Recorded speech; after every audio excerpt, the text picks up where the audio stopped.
Hello YouTube.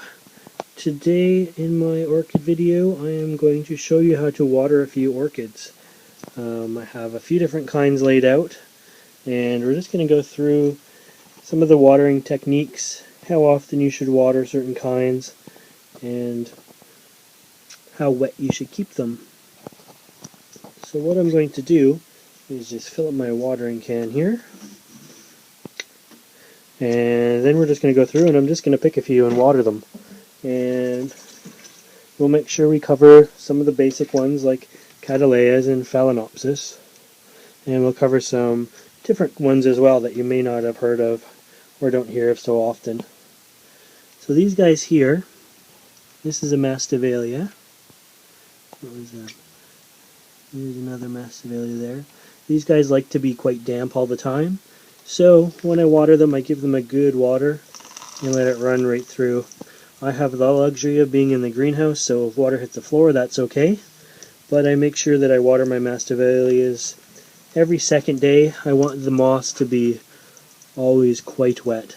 They're generally potted up with 75% moss, 25% bark. This is a little Cymbidium.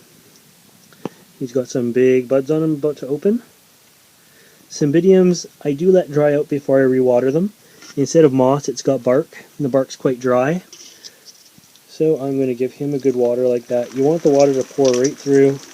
You might have to take it over to the sink to do this, but you don't want it ever sitting in a saucer of water. That's going to rot the roots. So there, the bark is wet now. That one, the Cymbidium will probably be good for a week. At least this time of year. In the summer it might be twice a week that I have to water them.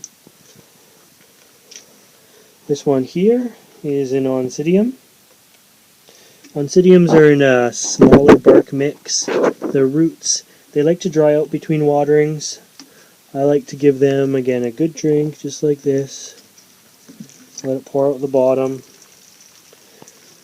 And I water an Oncidium probably twice a week. In the summertime, it might be a little more. You want them to approach dryness, so before you rewater. Alright, moving over to the warmer side of the greenhouse here. Up front, this is a Cattleya. These guys, they like to dry out before you rewater them. So I just give it a good water like that. And it pours right through. Waters a few more things on the way down. This one will be good for probably a week now. In the summertime, it's going to be more like watering it 2 or 3 times a week. This is a Dendrobium. It's a big tall plant. It's called Noble or Nobly Dendrobium. It had a dry rest this winter. I actually didn't water it from October to Valentine's Day. I think it was middle of October. And that is to let some flowers form on it. Which there is some flower spikes coming out. I don't know if you can see right there. Little green tip. That is a bud.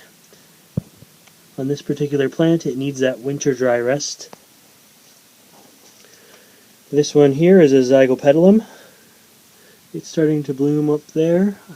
I do have a video on Zygopetalums from last year. Check that out to see what this flower looks like. It's this exact plant.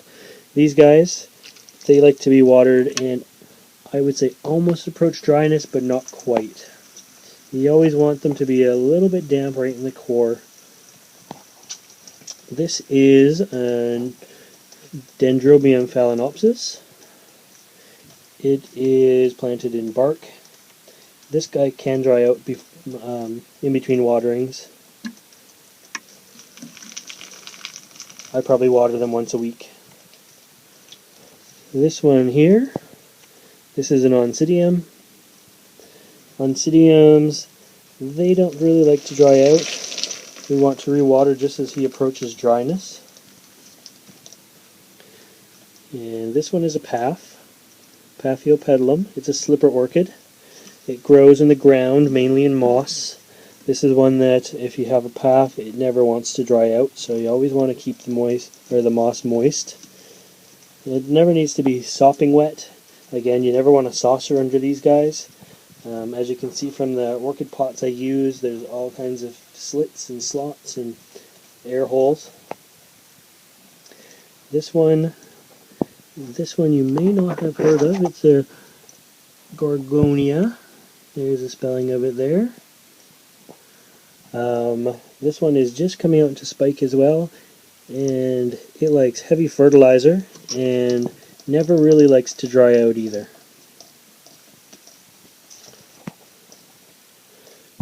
Okay, we'll switch sides. So now you're looking at a few Phalaenopsis. This is everybody's favorite orchid. Phalaenopsis, they like to just approach dryness before they get rewatered. So I'm going to give it a good water. I like to plant mine in about a 50% moss, 50% bark mix. Everybody has their own way for planting them. There's 101 different medias that work well for them. The key is they just don't want to stay dry for too long.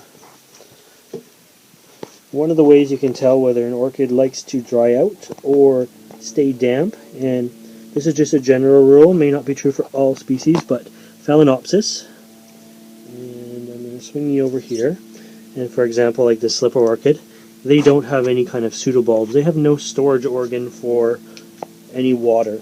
Same with the Masdevallias here. No big fat pseudobulbs on them, just the stems themselves.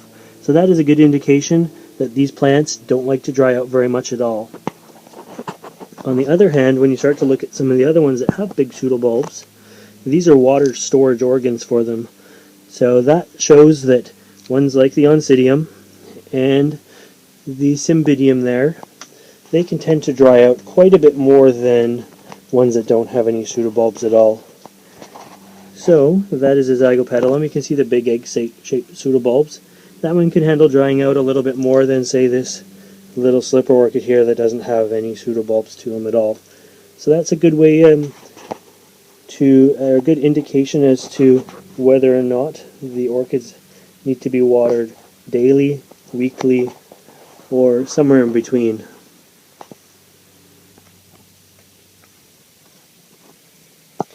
I hope you enjoyed this video.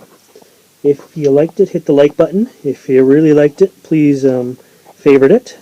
And if you want to see more videos like this, please subscribe to my channel. Thanks for watching.